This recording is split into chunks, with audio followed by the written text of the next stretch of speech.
Bienvenue, vous nous écoutez sur le www.radioalfayda.net. Alfayda, c'est la référence. Maison de la culture d'Août Sec, maison de la presse, Babacar Touré à Dakar. Il est 12h00, mesdames et messieurs. Merci de la confiance renouvelée à la radio Alfayda pour vous informer. Et vous avez fait le bon choix si vous nous rejoignez dans l'actualité de ce mercredi 30 avril 2025. Nous sommes ensemble pour une demi-heure d'information sur Alfayda FM. C'est l'heure du journal. Voici le sommaire. La coordination des associations de presse alerte sur une criminalisation illégale de l'activité médiatique du Sénégal entre asphyxie financière et assignation arbitraire et régulation opaque. Le secteur traverse une crise sans précédent. Revaloriser les salaires minimums des travailleurs domestiques et gens de maison. Le gouvernement affirme son engagement à reconnaître et valoriser le rôle crucial de ces derniers en leur garantissant de meilleures conditions économiques et sociales. Nioro, les agents de la Sonaget Kaolaki étaient dans le but d'une opération coup de poing pour enrayer les dépotoirs anarchiques. Sur l'international Côte d'Ivoire, le ministère de la Justice a mis fin à l'incertitude qui entourait la nationalité de Tidjane Thiam avec une déclaration officielle affirmant que l'homme politique n'a jamais été apatride. Et puis sport, BOL 2025, l'AS-Ville Dakar s'offre Petro Luanda, le tenant du titre, et boucle la phase aller à 2 victoires et 1 défaite. La revue de quotidien, dernière note de ce journal. Mesdames et messieurs, voilà si pour le sommaire, le développement, c'est juste après ceci. Le journal Serigne Moussa Kane. Je vous dis bonjour. Fermeture de médias. La coordination des associations de presse a tiré la sonnette d'alarme lors d'une conférence de presse dénonçant une série d'attaques systématiques et planifiées contre le secteur qui subit des assauts répétés au relent politique. Le coordonnateur de la CAP, Ibrahim Ali Faye, depuis 2024, les entreprises de la presse sénégalaise seraient la cible de manœuvres d'asphyxie et de démantèlement. La DST est la division spéciale de la cybercriminalité. Pourquoi un arrêté portant publication de la liste définitive des médias conformes au code de la presse n'a pas été pris? Parce que c'est un préalable quand même. Eh bien, la réponse semble couler de source. Ce flou total, orchestré par le ministre de tutelle, a pour but d'imposer l'autocensure et de semer la panique dans toutes les rédactions. D'autant que beaucoup d'entreprises de presse qui ne font pas partie de la dernière liste des médias reconnus ne savent toujours pas sur quel pied danser. Elles ne savent pas si elles sont effectivement reconnues ou rejetées. Et d'ailleurs, la réunion que nous avons tenue tout à l'heure a prouvé cela parce que beaucoup sont aujourd'hui dans l'inquiétude, ce qui est inacceptable. Pire, depuis la publication par le directeur de la communication de la deuxième liste, aucun des médias déclarés non conformes n'a reçu de notification sur les motifs de rejet. Permettez-moi de reprendre cela. Depuis la publication par le directeur de la communication de cette deuxième liste, aucun média déclaré non conforme n'a reçu de notification sur les motifs de rejet. Quand vous faites un examen, vous avez réussi, vous allez le savoir parce que la liste sera affichée ou divulguée. Si vous êtes ajourné, on va vous donner un relevé de notes et vous pourrez savoir en tout cas là où vous avez flanché. Mais là, personne ici ne peut vous dire « moi j'ai été recalé pour tel motif » parce qu'il n'y a pas eu de notification écrite ou par mail qui parle de ça, et ce qui est inacceptable. Alors que, par élégance républicaine et conformément aux rigueurs d'une administration compétente et professionnelle, avant même la conférence de presse portant publication de la liste des médias reconnus, toutes les entreprises de presse qui s'étaient inscrites sur la plateforme devraient recevoir une notification liée à leur conformité ou non, en temps normal. Mais c'est trop attendre du ministère de la Communication qui peut être assimilé au Conseil constitutionnel ou à la défunte Cour de répression de l'enrichissement illicite parce qu'il n'offre aucune possibilité de recours ou d'appel. Pour preuve, la plateforme de déclaration des médias au Sénégal est fermée depuis février, ce qui veut dire qu'il n'est plus possible au Sénégal de créer un média parce que la plateforme sur laquelle on est censé s'enregistrer est hermétiquement fermée sans aucune information sur sa réouverture malgré les courriers envoyés à la tutelle. La presse, un George Floyd au Sénégal. La presse George Floyd au Sénégal. Face à cette situation, la CAP annonce son plan d'action. Une rencontre avec les syndicats, les organisations de défense. Ces actions seront couronnées par un sit-in devant les locaux du ministère de la Communication et une assemblée générale prévue le 17 mai prochain. Réécoutons Ibrahim Lissa Faye, il est le coordonnateur de la CAP. La presse sénégalaise aujourd'hui est comme un George Floyd, étouffée par les institutions censées la protéger. L'État, censé garantir sa liberté et sa sécurité, la matraque, l'empêche de respirer et l'étouffe lentement par des mesures injustifiées. Et parmi ces mesures, la circulaire du Premier ministre en mai 2024 qui a conduit à la rupture unilatérale des contrats avec des entreprises publiques et parapubliques. Et depuis la nomination du ministre de la Communication Alioune Sall, aucune concertation formelle sur les préoccupations ou conclusions des assises nationales des médias, à part évidemment la réunion de prise de contact du samedi 25 mai 2024. Et au lieu de dialoguer de manière constructive avec le patronat et les autres acteurs du secteur, le ministère se livre à des actions qui semblent plus destinées à fragiliser davantage les médias qu'à les soutenir. En effet, le fonds d'appui et de développement de la presse est bloqué depuis l'arrivée au pouvoir du président Bassirou Diomaye Faye. En conséquence, les missions attendues de certains organes de régulation et d'autorégulation comme le CORED et la commission de la carte nationale de presse sont plombées. Les cartes nationales de presse ne sont plus éditées depuis février 2024. Et entre-temps, beaucoup d'entre nous qui avaient des cartes sont arrivés à expiration. Moi qui vous parle, je ne suis plus journaliste parce que j'ai plus de carte nationale de presse. Elle est arrivée à expiration. Et comme beaucoup d'autres, le Conseil national de régulation de l'audiovisuel, le CNRA, est fragilisé par les actions du ministère et de la TDS. Le CNRA ne peut rien faire à cause de la non-installation de son organe délibérant. Il est même vidé de sa substance par la commission d'examen et de validation des entreprises de presse. Le plan d'action de la CAP. La coordination des associations de presse faiblit mais ne rompt pas, en estimant que les journalistes, techniciens et acteurs des médias ne peuvent plus rester les bras croisés face à ces nombreux assauts injustifiés du pouvoir. Elle appelle tous les membres des différentes organisations à se mobiliser pour faire face à ces multiples forfaitures.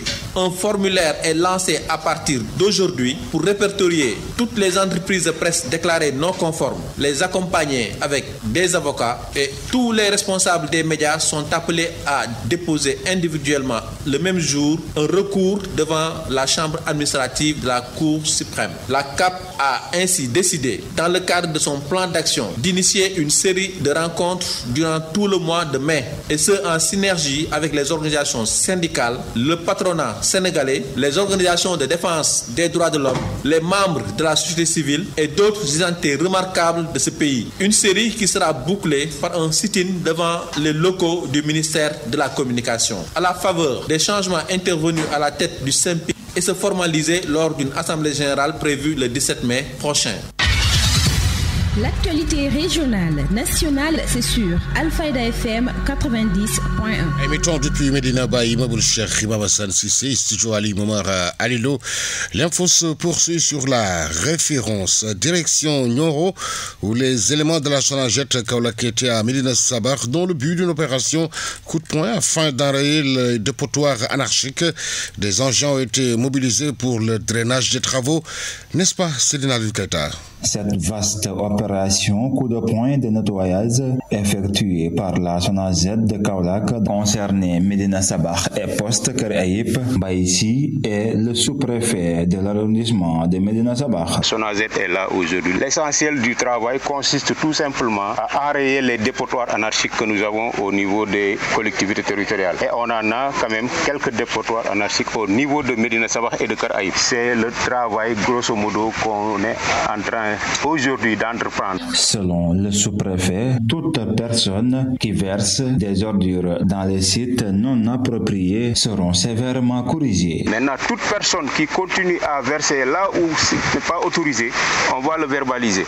Et ça aussi, c'est la mairie en étroite collaboration avec le chef du village et l'ensemble des acteurs qui sont là, qui puissent nous aider pour réussir ce travail-là. On va indiquer ça avec des tableaux également qui montrent que ce site-là n'est pas pour un dépotoir. Maintenant, les dépotoirs que la mairie a relation avec les chefs du village et les populations vont choisir, qui seront autorisés, toute la population sera obligée d'amener les ordures au niveau de ces sites. Ainsi, pour l'effectivité des opérations de nettoyage, l'autorité en appelle à la responsabilité de tous. Et on sollicite également l'appui de tout le monde, tous les acteurs. La mairie est là. Et ce qu'on attend de ces acteurs-là, c'est qu'ils nous servent en tout cas de relais, sensibiliser le maximum de population, les convaincre à adhérer à ce projet-là. Nioro Drip, Seydina Aliou Keita pour la radio Alfayda FM. Opération coup de poing de la SONAGED à Médina Sabakh. L'adjoint au maire Ahmed Touré s'est félicité de l'acte et promet que le conseil municipal s'engagera dans les meilleurs délais à trouver un site dépotoir d'ordures. Nous l'écoutons au micro de Seydina Aliou Keita.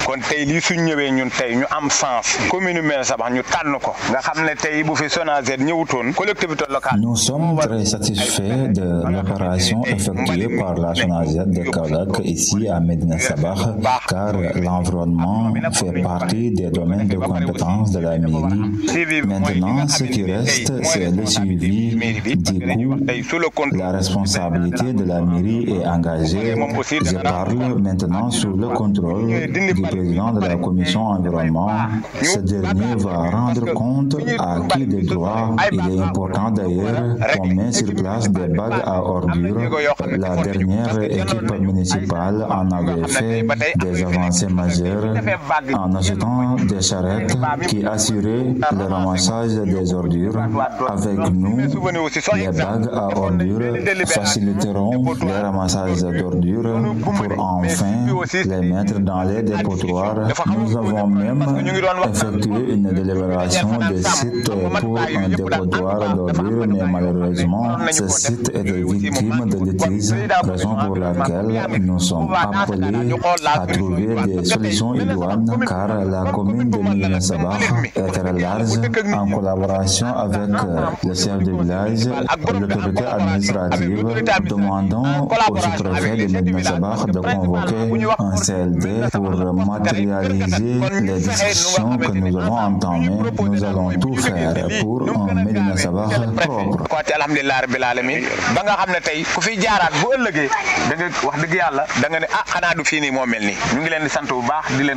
L'adjoint au maire Ahmed Touré, ces paroles sont traduites par notre correspondant permanent sur place, Seydina Aliou Keita. Le président régional de l'association des consommateurs de Sénégal Zone Centre, Abdou Badjo, est revenu sur la rencontre tenue avec les autorités concernant la réduction du prix du riz ordinaire, désormais fixé à 16 600 francs le sac. Le voici au micro de Cherti Diagne. Oui, le jeudi passé, le gouverneur a tenu le conseil régional de la consommation et en présence du service du commerce et l'association des consommateurs, les grossistes, les détaillants, les demi-gros, la police, la douane et les militaires et tous les services concernés pour le conseil régional de la consommation. Et il est décidé le prix du riz ordinaire qui est fixé le sac à 16 600 et le kilo à 360 francs. Contrairement à Dakar, le kilo c'est à 350 puisque Kaolack a un différentiel de transport.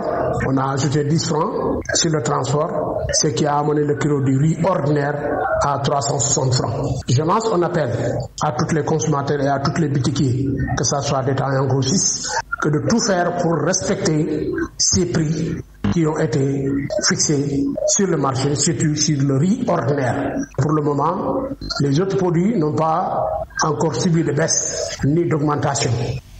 À l'instant, le président régional de l'association des consommateurs du Sénégal, Zone Centre, Abdou Badjo, sur le nouveau prix du sac de riz ordinaire qui est fixé à 16 600 francs le sac. Travailleurs domestiques, gens de la maison, je vous le disais en titre, entre l'annonce et la réalisation effective, l'attente sera-t-elle longue? Interrogé, le citoyen sénégalais salue la mesure de revalorisation des salaires de domestiques et gens de maison, mais affiche leurs doutes et des questions. Un reportage signé les Fatou Cissé. Cette décision qui intervient en application de plusieurs textes relatifs au salaire minimum interprofessionnel garanti et au salaire minimum agricole garanti garantie ainsi que d'autres arrêtés et les lois visant à renforcer la protection sociale des travailleurs est bien appréciée. Même si certaines personnes interrogées y voient déjà des difficultés en cause, beaucoup de paramètres. Parce que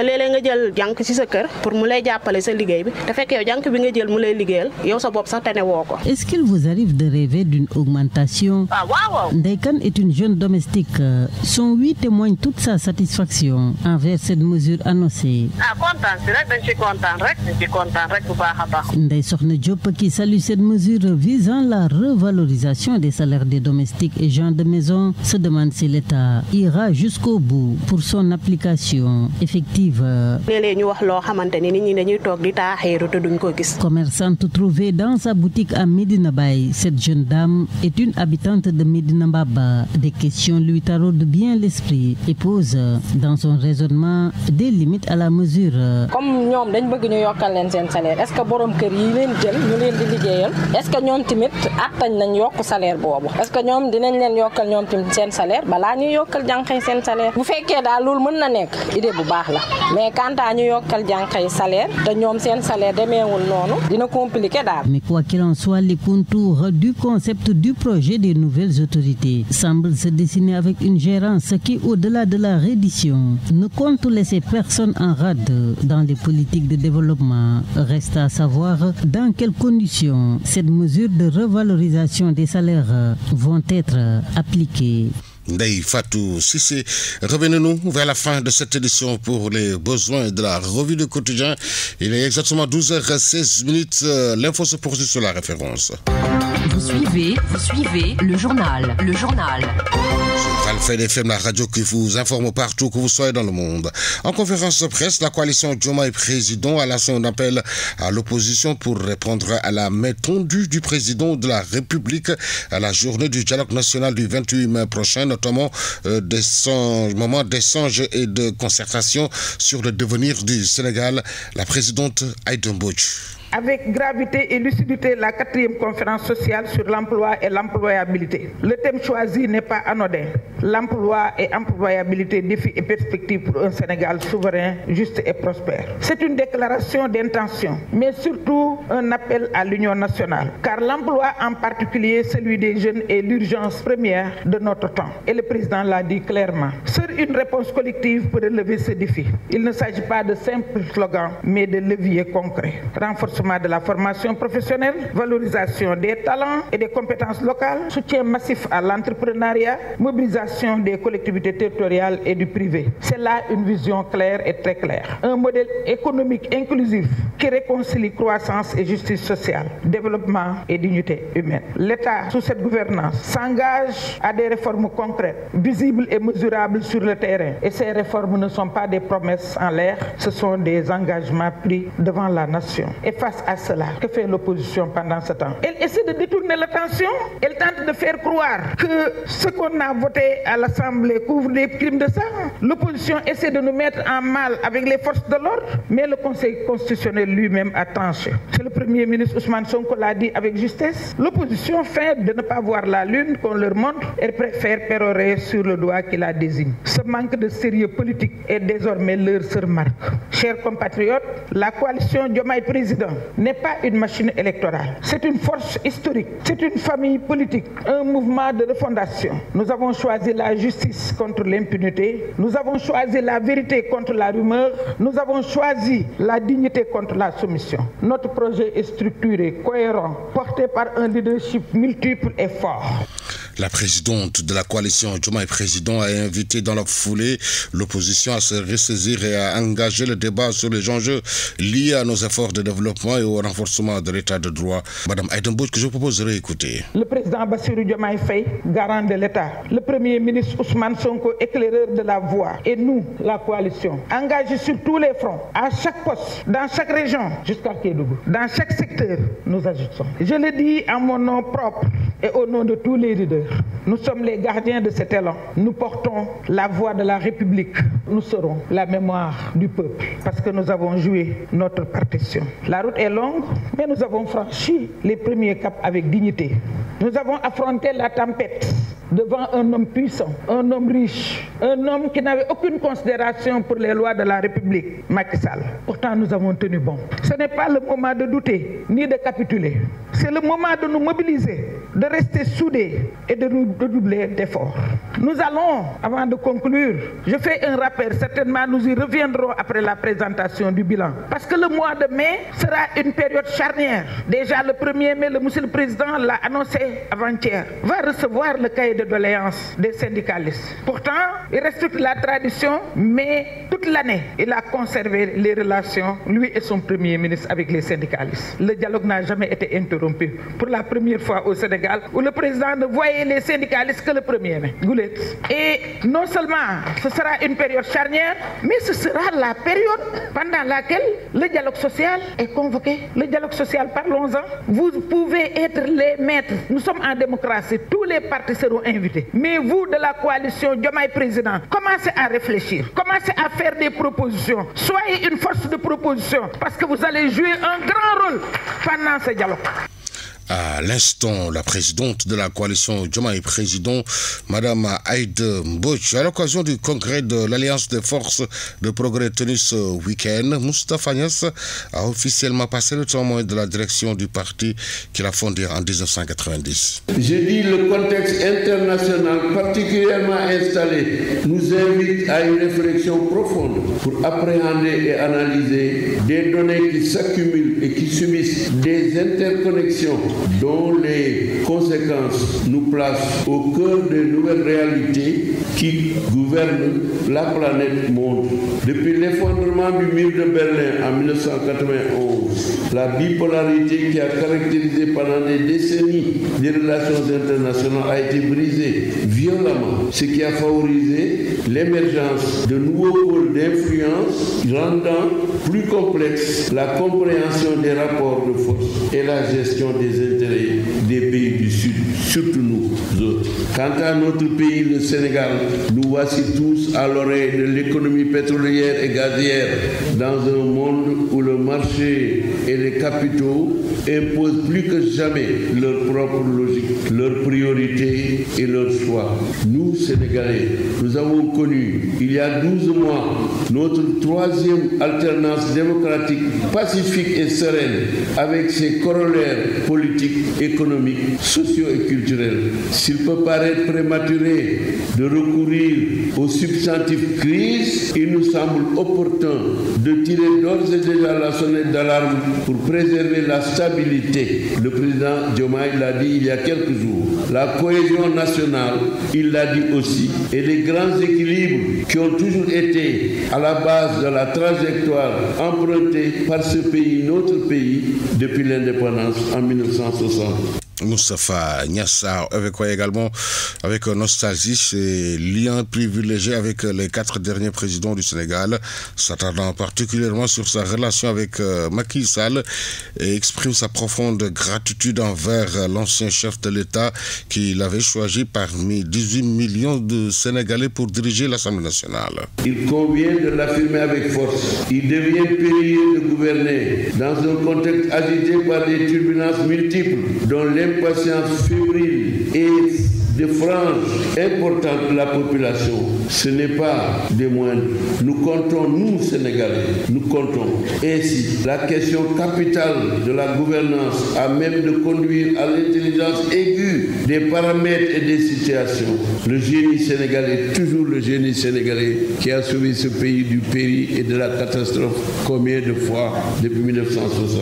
Je dis encore une fois, le génie sénégalais, tant célébré naguère, doit amener tous les acteurs politiques à privilégier la sécurité et les intérêts stratégiques de notre pays sans préjudice des compétitions saines et transparentes qui sont le substratum de la démocratie, conformément aux lois et règlements en vigueur qui régissent les démocraties contemporaines. C'est précisément cette boussole qui a été à la base de la mémorable déclaration du 16 juin 1999. Au-delà de la fonction de repère de cette déclaration, je voudrais dire qu'elle est consubstantielle à l'identité et au parcours de l'Alliance des forces de progrès. depuis sa création, depuis lors en 1999, avec des jeunes, des hommes et des femmes déterminés, volontaires, engagés. Je dis, avec tout ce monde-là, notre parti a toujours su passer conformément à sa devise foi, patriotisme et solidarité sur le cours des événements avec vaillance, des événements capitaux du dernier quart du siècle de l'histoire contemporaine de notre pays. Ce message est un message de revoir, pas d'adieu, puisque je reste membre de l'AFP. Le président Moustapha Niasse, selon l'analyste politique Hassan Samb, sur son choix de porter Mbaye Diagne comme son successeur, et pour lui, le défi, c'est l'unité autour de la personne choisie. Voici ses propos au téléphone de la rédaction de la radio Al-Fayda. Je pense que Niasse a dû faire le choix en fonction d'un certain nombre de critères qui lui sont certainement propres. Il les connaît mieux que quiconque. Mbaye Diagne, c'est quelqu'un qui s'active beaucoup sur le terrain. C'est un cadre qui a quand même beaucoup de compétences, beaucoup de qualités. Cependant, c'est pas ça le problème de l'AFP. Le problème de l'AFP, c'est qu'il a longtemps fonctionné sous la responsabilité unique, je dirais, unilatérale de Moustapha Niasse. Il sera très difficile de le remplacer parce que simplement les autres cadres se sentent tous certainement aussi compétents que celui qui a déjà été choisi. Et donc, par conséquent, le défi, c'est l'unité autour de cette personne-là. Certainement, on aura encore besoin de Niasse pour cela, pour qu'il n'y ait pas de frustration, qu'il n'y ait pas de départ, qu'il n'y ait pas de négligence par rapport au choix qui a été fait ou un mépris dans tous les cas. Donc, c'est ça le défi majeur. Ensuite, on verra, il faudra aussi le défi, celui de convaincre également la base existante. Et le troisième, défi, c'est de mobiliser, de massifier, de convaincre le maximum de Sénégalais autour des idéaux qu'incarne la nouvelle équipe. Ça, c'est les trois défis. Et rien n'est gagné à l'avance pour Mbaye Diagne, même s'il a des qualités, il a des compétences véritablement, et que certainement c'est un bon choix. Quelque part, je pense qu'il lui faut relever ces trois défis-là pour pouvoir s'imposer. Au téléphone par la rédaction de la radio Al-Fayda, notre analyste politique Mamadou Sy Albert nous parle de la situation au Sénégal avec cette nouvelle opposition qui est vieillissante. Son leader, l'analyste politique, parle de rupture générationnelle dans le champ politique. Oui, je crois que c'est difficile parce qu'on est dans un cas de figure très nouveau et à la limite un cas de figure très inédit parce que l'arrivée du PASTEF au pouvoir, c'est déjà une nouvelle génération qui est au pouvoir. C'est la première fois qu'on a un pouvoir aussi jeune qui n'a pas assez d'expérience politique. Et dans ce contexte-là, la vieille garde, elle est presque à la fin de son cycle. Vous voyez que dans l'opposition, vous ne voyez pas un leader comme Macky Sall, vous ne voyez pas un leader comme Moustapha Niasse, vous ne voyez pas un leader au niveau du Parti socialiste, mais même ceux qui sont de l'âge du PASTEF, c'est des gens qui n'ont pas réellement dirigé des partis politiques. Donc on a une nouvelle opposition qui est vieillissante, qui n'a pas de leader, et de jeunes partis politiques qui n'ont pas réellement dirigé politique. Donc on a une opposition assez singulière. On n'a jamais eu une opposition de cette nature au départ de Senghor, encore moins au départ de Abdou Diouf et Macky Sall. C'est la première fois qu'on a une rupture générationnelle. Et dans l'opposition, on sent qu'il n'y a pas la vieille génération. Elle est absente. C'est elle qui aurait dû peut-être remplacer le vide, mais le vide, il est là. Il y a une cassure entre les vieux partis et le champ politique. Ce qui fait que dans ces partis classiques, il n'y a pas de relève. Et même les gens qui ont essayé de faire face au régime, mais c'est des gens qui n'ont jamais dirigé des partis politiques, que ce soit Barthélémy, que ce soit les Thierno Alassane, de Bougane, ils n'ont pas d'expérience de lutte politique. C'est ça qui fait que l'opposition est plombée par ces pesanteurs-là. Il y a un héritage très lourd, et il y a une nouveauté à laquelle ils ne s'attendaient pas, ce qui fait qu'on a une opposition qui se cherche, comme tu l'as dit. À l'instant, dans les politiques, Mamadou Sy Albert nous parle de cette nouvelle rupture générationnelle dans le champ politique. Pour lui, il faut réinventer le discours politique avec cette nouvelle option de souveraineté politique. Réécoutons-le. Mais ceux qui occupent les médias, c'est pas les chefs de parti, c'est pas non plus les responsables de l'ancienne gouvernance, c'est pas des gens qui ont de l'expérience politique. Ils utilisent simplement la fenêtre ouverte par les médias. C'est des gens, pour une raison ou pour une autre, ont fréquenté les médias, ont eu des liens, et comme les journalistes n'ont pas le leader, ils n'ont pas les responsables, ils se rabattent sur ceux qu'ils ont sous la main. Ce qui fait que ces gens qui fréquentent les médias, ils sont pas des leaders d'opinion. C'est à la limite des acteurs politiques déguisés qui viennent pour défendre l'ancien pouvoir ou pour défendre l'opposition.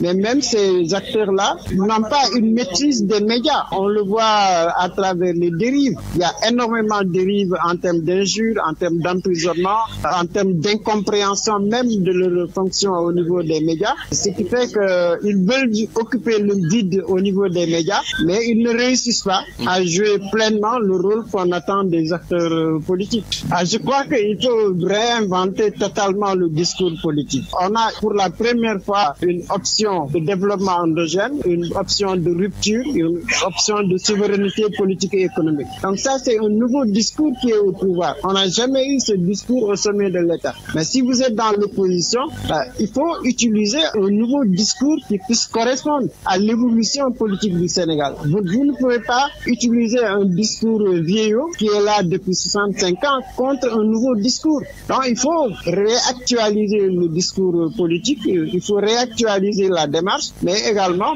je pense qu'il faut s'adapter au nouveau contexte. Il y a un nouveau contexte qui est là, c'est une jeune génération. Il faut rajeunir donc les partis politiques, il faut rajeunir même le débat, prendre des questions de la jeunesse. La question de la jeunesse, elle n'est pas prise en charge totalement. On ne voit que l'aspect emploi. Il n'y a pas la question de l'éducation, la question des valeurs, la question qu'est-ce qu'être jeune aujourd'hui, quelle est la place du jeune dans les 15-20 ans. Donc cette thématique par exemple de la jeunesse devrait faire partie du discours politique. Vous avez aussi les questions qui touchent à la femme, à la retraite, tous ces exclus. C'est un discours nouveau que l'opposition doit inventer, mais également le leadership. Quel type de leadership? Est-ce que c'est un leadership classique, un chef qui dirige toute l'opposition, ou est-ce que c'est un leadership collectif qui puisse correspondre à la génération actuelle et les années à venir? Je pense totalement qu'il faut réinventer le discours, le politique.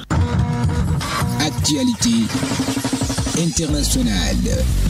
Sur l'international Côte d'Ivoire, le ministère de la Justice a mis fin à l'incertitude qui entourait la nationalité de Tidjane Thiam avec une déclaration officielle affirmant que l'homme politique n'a jamais été apatride. En Côte d'Ivoire, le ministère de la Justice assure que Tidjane Thiam n'est pas apatride. Le leader du PDCI est désormais inéligible suite à une décision du tribunal qui a ordonné sa radiation de la liste électorale mardi dernier. Le tribunal qui estime en effet que Tidjane Thiam n'avait plus sa nationalité ivoirienne au moment de s'enrôler sur ces listes en 2022. Le ministère de la Justice a tenu un point presse pour vulgariser la décision de justice et clarifier sa situation. Actualité internationale. Et toujours concernant la Côte d'Ivoire, en France, une proposition de loi pour transformer le prêt du tambour parleur, le Djidji Ayokoué du peuple Tchaman, en restitution a été adoptée mi-avril en commission des affaires culturelles du Sénat. Proposition qui a été examinée et votée en séance publique, répondant ainsi à une demande de la Côte d'Ivoire. La restitution est donc prévue en principe pour le mois de juillet, mais le texte doit d'abord passer à l'Assemblée nationale pour être définitivement adopté. Actualité internationale. L'armée malienne s'est pour la première fois exprimée sur les événements de Séba-Bougou. Dans un communiqué publié, les FAMA assurent avoir mené des opérations militaires, démantelé plusieurs bases et neutralisé de nombreux combattants armés entre le 11 et le 15 avril dans ce secteur. Pour rappel, de nombreux cœurs avaient été découverts en début de semaine dernière près du camp militaire de Kouala. Parmi eux, des personnes arrêtées samedi 12 avril à Séba-Bougou lors d'une opération opérations de l'armée malienne et du groupe Wagner. À noter également que dans le communiqué d'hier soir, l'armée dit avoir pris le contrôle de ces Babougous. 5 militaires ont été blessés et 21 terroristes tués et des dizaines d'armes abandonnées. Actualité internationale. Le Mali, le Niger et le Burkina Faso qui n'ont pas accès à la mer et les 3 États de l'AES sont depuis des mois très intéressés par une initiative lancée par le Maroc, celle de leur offrir un accès à l'océan Atlantique. C'est dans ce cadre que les ministres des Affaires étrangères maliens, nigériens et burkinabés se sont rendus. Actualité internationale. Et oui, ce après la décision des autorités de suspendre tous les médias qui ont échoué à se mettre en conformité avec le code de la presse. Plus de 350 sur les 600 et quelques que compte le pays sont concernés par la mesure. Les patrons de presse, le Conseil des diffuseurs et éditeurs de presse au Sénégal ont déposé un recours devant la Cour suprême pour annuler la mesure. De son côté, l'ONG Article 19 de défense de la liberté d'expression dénonce une décision qui risque de porter atteinte au droit de l'information, à l'information et à la pluralité des médias au Sénégal. Actualité internationale. Et sport.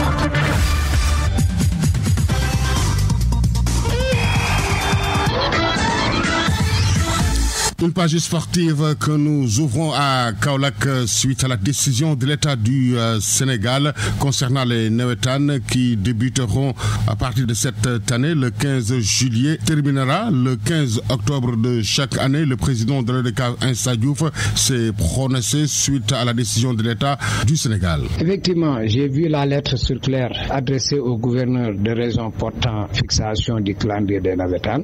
En ma qualité de président ADCAV, j'ai pris acte et incessamment nous allons nous réunir au sein de notre instance pour essayer d'étudier la situation, de voir les modalités et les dispositions à prendre pour être en phase avec Madame le ministre. Mais d'emblée, je tiens à vous dire personnellement que je ne dirais pas impossible, mais il sera très difficile à notre niveau, ici au niveau de Kaolack commune et du département, de tenir les Nawetan pour cette durée. Pour la simple raison, Kaolack commune compte 76 ASC répartis dans 8 zones avec une seule infrastructure qui est le stade Lamine Gueye de Kaolack. C'est pourquoi, durant tout mon mandat, j'avais toujours déploré le manque d'infrastructures qui est à l'origine des Nawetan qui tirent en longueur. Parce que nous sommes des parents d'élèves comme tout le monde et l'éducation de nos enfants en est notre préoccupation primordiale. Donc, organiser des Nawetan durant les vacances, terminer et retourner dans nos activités était la meilleure.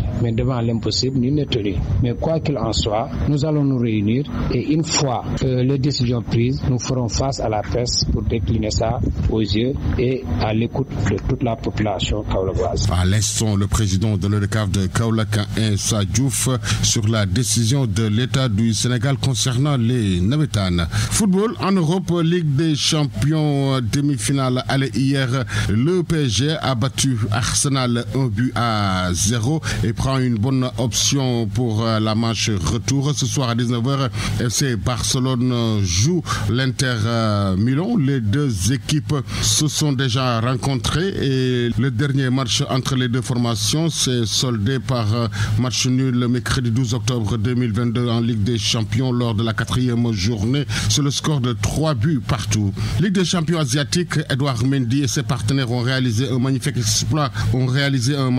exploit en battant 3-1 puis éliminant Al-Ahly en demi-finale de la Ligue des Champions asiatiques. Khalidou Koulibaly s'est fait expulser lors de cette rencontre. Al-Ahly affrontera en finale Al-Nasr de Sadio Mané. Basket à présent, BOL 2025. Hier à Dakar Arena, l'AS Ville de Dakar a dominé le tenant du titre Petro de l'Angola sur le score de 65-64. L'AS Ville de Dakar se relance dans cette compétition. CAN féminine futsal 2025. L'équipe nationale féminine de futsal du Sénégal a très largement battu la Guinée ce mardi au complexe Moulay Abdallah 8-1 et termine en beauté sa CAN. C'en est tout pour cette page sportive. Merci de l'avoir suivi. Excellent suite des programmes sur la 90.1.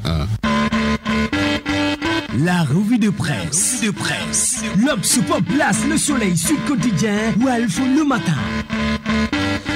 12h37, la presse du jour, lue et parcourue en 2 minutes 38 par Ndefatou Cissé. La revue des titres à la une des quotidiens sénégalais paru ce matin que nous ouvrons avec l'Indépendant, le journal qui revient sur la conférence de presse de la coordination des associations de presse d'indiquer à ce propos que la CAP, lors de cette rencontre, a déchiré l'arrêté du ministre de la Communication ordonnant la suspension de 381 médias et poursuivant l'Indépendant de relever la position des acteurs qui s'insurgent contre une démarche assimilée à une criminalisation de façon illégale de l'activité de presse au Sénégal.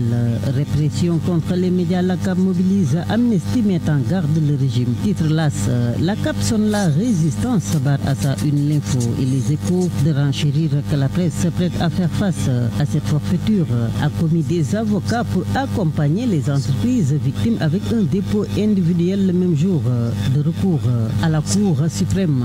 Un sitting devant le ministère de la Communication en vue, dit le journal. Puis au pôle judiciaire financier annonce l'inculpation à nouveau de Farbongom avec le parquet qui vise l'association de malfaiteurs en bande criminelle organisée. Les faits et le montant sont les mêmes. Il n'y a rien réagi à la une de la publication. L'un des avocats du maire des Agnam, l'observateur qui relève la main lourde du juge de mentionner que selon l'accusation, Farbongom aurait acquis, dissimulé, transféré, détenu ou utilisé des biens issus d'un crime ou délit. Et puis l'Obs également dans sa parution du jour entre Banjul et Dakar fait mention d'un scandale qui éclabousse le GIGN. En cause deux gendarmes sénégalais dont le chef de sécurité du président Adam Barrow, viré du palais gambien, il dérobait des denrées alimentaires pour les revendre au marché, dit le journal. Rappelé puis radié par la gendarmerie nationale, dit le quotidien du groupe Futur Média, l'un d'eux a fait appel affirmant avoir agi sur ordre de son supérieur hiérarchique. Revalorisation controversée, la Tribune évoque ce matin une augmentation des salaires des domestiques qui serait entre populisme et manipulation, soulignant que des employeurs désapprouvent et déchirent l'arrêté de Abbas Fall.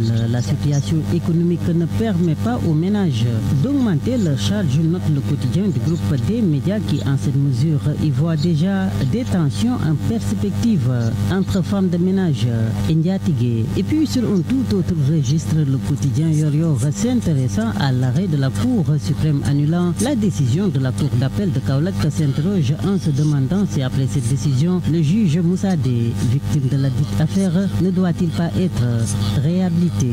C'est la fin de cette édition, une mise en onde de Kodo Sek Keneme. La rédaction en chef a été assurée par Ndefatou Cissé, était devant ce micro Serigne Moussa Kane. L'info revient dans moins de 20 minutes. Ce sera en Wolof. Tout de suite, le rappel de ce qui a fait l'essentiel de ce 12 heures. La coordination des associations de presse alerte sur une criminalisation illégale de l'activité médiatique au Sénégal entre accessoires financières, assignations arbitraires et régulation opaque. Le secteur traverse une crise sans précédent. Revaloriser les salaires minimums des travailleurs domestiques et gens de maison, le gouvernement affirme son engagement à reconnaître et valoriser le rôle crucial de ces derniers en leur garantissant de meilleures conditions économiques et sociales. Nioro, les agents de la Sonaget Kaolaki étaient dans le but d'une opération coup de poing pour enrayer les dépotoirs anarchiques. Sur l'international Côte d'Ivoire, le ministère de la Justice a mis fin à l'incertitude qui entourait la nationalité de Tidjane Thiam avec une déclaration officielle affirmant que l'homme d'affaires politique n'a jamais été apatride. Et puis sport, BOL 2025, la ville de Dakar s'offre Petro Luanda, le tenant du titre, et boucle la phase aller à 2 victoires et 1 défaite. La revue de quotidien a mis un terme à ce 12 heures. Mesdames et messieurs, merci de nous avoir accueillis dans l'intimité de chez vous et centre sur des programmes sur la 90.1. Le journal Serigne Moussa Kane.